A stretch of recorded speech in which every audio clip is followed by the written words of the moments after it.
Welcome to this week's episode of the Declutter 360 podcast. I'm Lauren Diekman, a certified home organizer and mindset coach who's created this space that is dedicated to helping you unlock your potential to live an organized life once and for all. Are you ready to get organized from all angles? Let's dive in.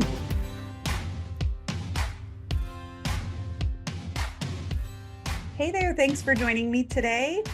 Oh my gosh, I worked with the sweetest gal the other day, and she has really stayed on my mind. And for several reasons, but one in particular had me thinking about the podcast and how I could share with you because this is a topic I've mentioned before, or not really even a topic, but just an idea that I've mentioned before that I cannot tell you how many clients' homes I've been in where the client has asked me some form of the question of, oh my gosh, Lauren, is this the worst you've ever seen? Or they're very concerned that their mess, their level of clutter is the worst that I have ever seen. First of all, does it really matter if it's the worst I've ever seen? No, it definitely doesn't matter to me. Perhaps it matters to you, but for myself, that doesn't bother me. Whether I am in the home, a home that maybe does represent one of the worst cases of clutter or disorganization that I've seen or not, my goal is to help you. It's to help you achieve a level of organization that you want to experience in your home, to set up systems that are going to help you maintain that level of organization over time. But what's really interesting to me is that the vast majority of people who ask me this question, their spaces, including the space with this client that I worked with recently, who asked me this question, or who she didn't even really ask me a question, honestly. She just told me, this is going to be one of the worst you've ever seen. Okay. And her space, along with so many others, don't even come close on the continuum of disorganization, clutter, for what I've seen as a professional organizer. Now, again, does that matter? No, not really, right? But we have this fear. So many of us hold this fear and this idea in our mind that our clutter is the worst. We've talked about embarrassment before. Just a few episodes ago, we talked about this a little bit. And so you could go back and re-listen to that episode if you kind of want a little bit more information about dealing with that.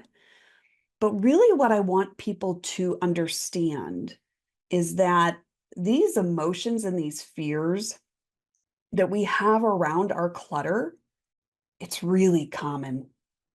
Okay, so you are not alone in feeling like your level of disorganization or your amount of clutter is the worst ever.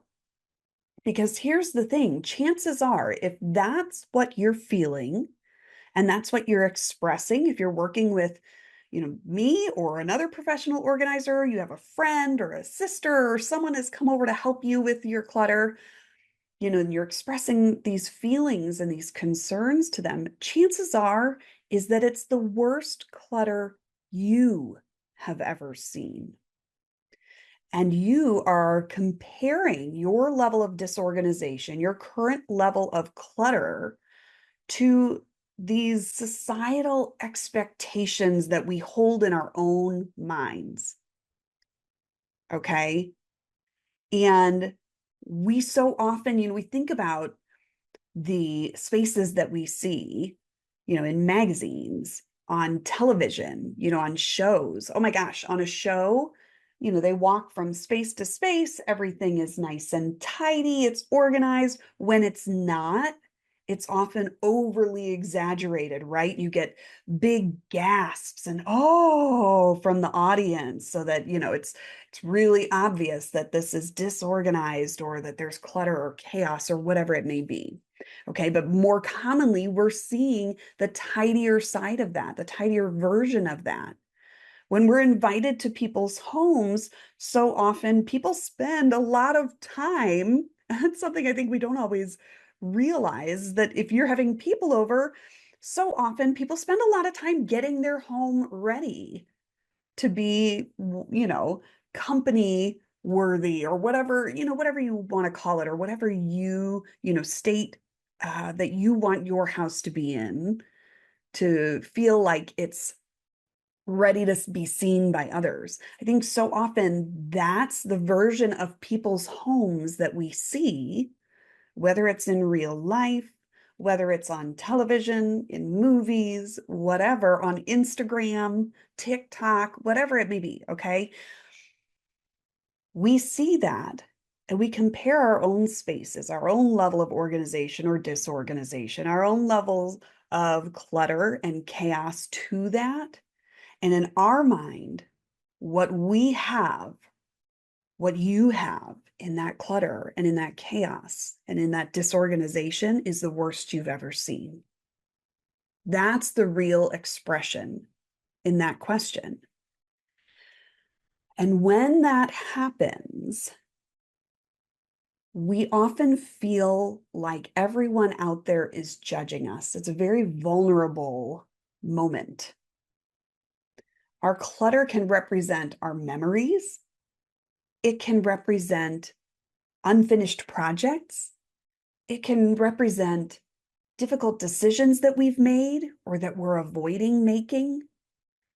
All of those things carry a certain level of vulnerability with them, right? And so to be able to let somebody else in on that, we almost feel like we have to make an excuse for it or prepare them for it, right? By telling them, this is going to be the worst you've ever seen. I'm sorry. Or is this the worst you've ever seen? When they ask me that question.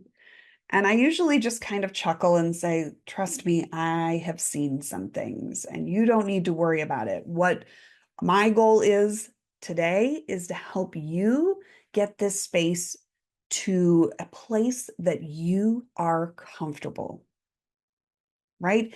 In a space that is functional for you, that helps support you in being able to show up in your life, live in your life the way that you want to. Does that make sense? We have to stop this comparison game. I know this is going to sound really cliche, but that idea that comparison truly is the thief of joy. You want to get rid of your joy real fast? Go ahead and compare whatever it is in your life that you are worrying about to someone else. Right there, there goes your joy. We do it to ourselves. But I want you to understand that even as a professional organizer, there really is no worst that I've seen.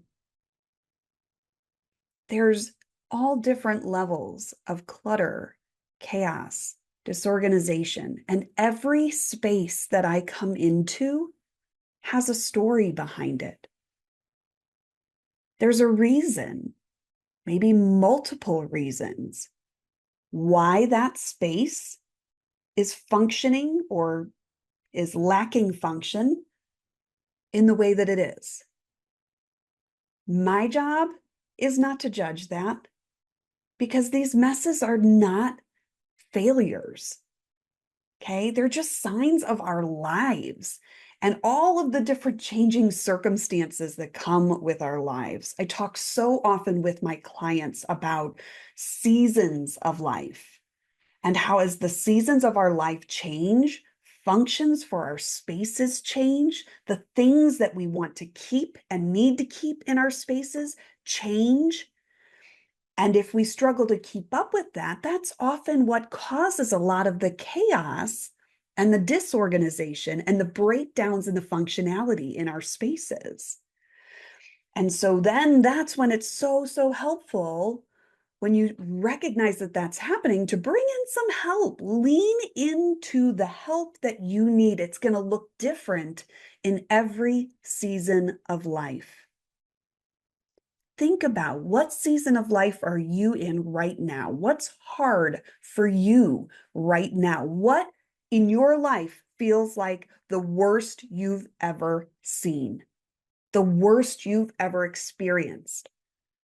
What kind of help could you lean into to help make that easier for you, to help make that part of your life feel a little more functional?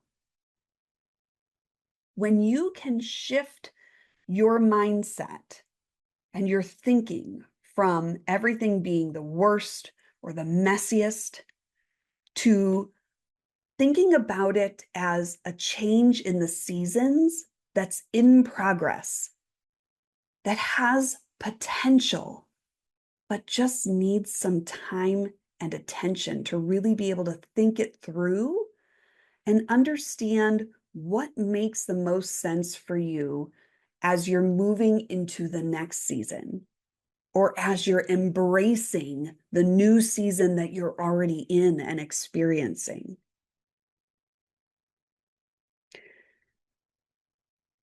The last thing I just want to share with you is just a couple of quick tips of how to potentially be able to reduce some of those feelings of really what is self-judgment in our disorganization, right? When we make the assumption and share with others that, oh, this is the worst you've ever seen, or is this the worst you've ever seen, and having that expectation that that individual is going to say, yeah, this is pretty bad, right?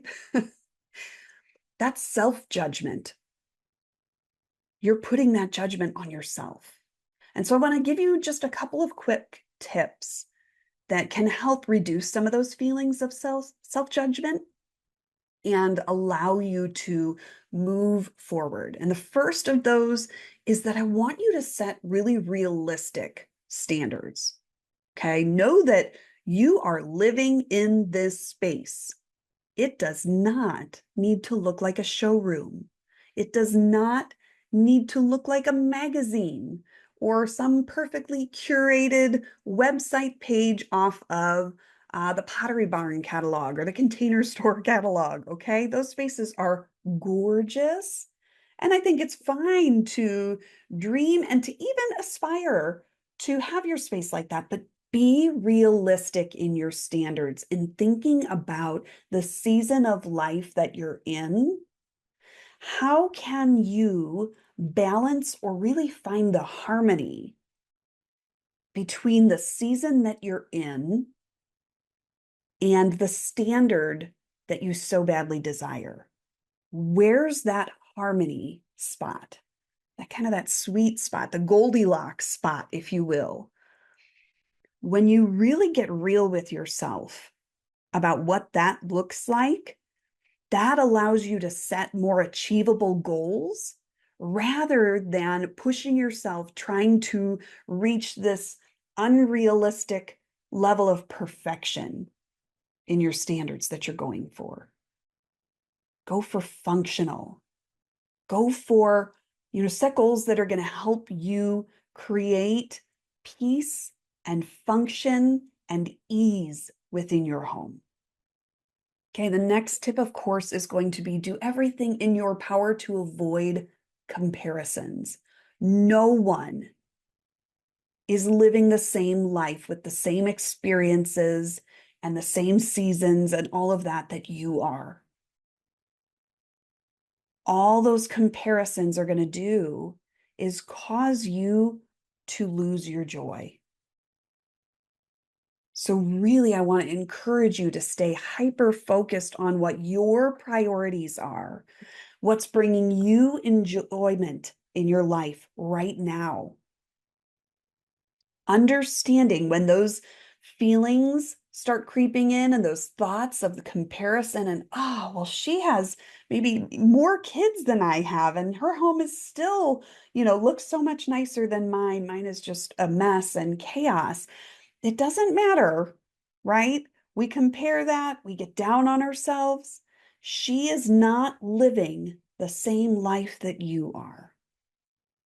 Our lives are different. Our spaces are going to look different. Our spaces are going to function differently. And that is okay. The last tip that I want to share with you is this idea, kind of as I was saying in the second tip, that, no one's journeys are the same. In this third tip, I want you to really, really fully embrace that and understand what a personal journey this is. Focus in on yourself and see and find how organization as a process, right, needs to reflect your needs, your lifestyle, your preferences. And when it does, that, my friend, is when you are going to benefit the most. And so if you are starting to think about your life right now and thinking about your spaces, and maybe you're wondering to yourself, I wonder though if this particular space of mine would be the worst that Lauren's ever seen. My goodness, chances are no. If you're listening to this podcast, if you care enough to be here with me 30 some episodes in, chances are it's not. And even if it is, it doesn't matter. It's time for you to dig deep, to understand what your priorities are, what season of life you're in now. And if this is the worst you've ever seen, because your space isn't functioning for you and supporting you in the ways that it needs to for you to really maximize the enjoyment in your life, then it's time for a change. And trust me, my friend, you are not alone. Your space has tons of potential. And there are so many episodes here that can help you. And so what I want to encourage you to do as I wrap this up today is if you're feeling stuck, I want you to check the show notes, reach out to me, send me an email, come find me over on Instagram. I know I don't post a lot over there right now, but you can still send me a DM or you can comment on one of my posts. DM's probably the easiest way to get a hold of me, right? To have a little bit of a conversation, because I can offer you some virtual support and some encouragement. And my friend, that is exactly what I want to be able to offer to you. So come on over and find me. Let's chat. If you're feeling stuck, if you need a little push, a little nudge to get started, let's do that for you. All right? Come back and join me next week for another episode on the Declutter 360 podcast. Thank you for tuning into the Declutter 360 podcast today. I am so grateful that you found me and that we can partner together to help you live life organized from all angles. Whether this was your first time listening or you've heard every episode, you'll want to join my email list so you don't miss a bit of the inspiration and motivation to help you stay the course in living organized. Check the show notes for the link to join, okay? And hey, if you found this episode to be particularly helpful or inspiring, I would be so honored for you to share it on socials so we can grow the impact of these messages together. Oh, thank you so much. All right, my friend, that's all for now. Tune in next week for more on the Declutter 360 podcast.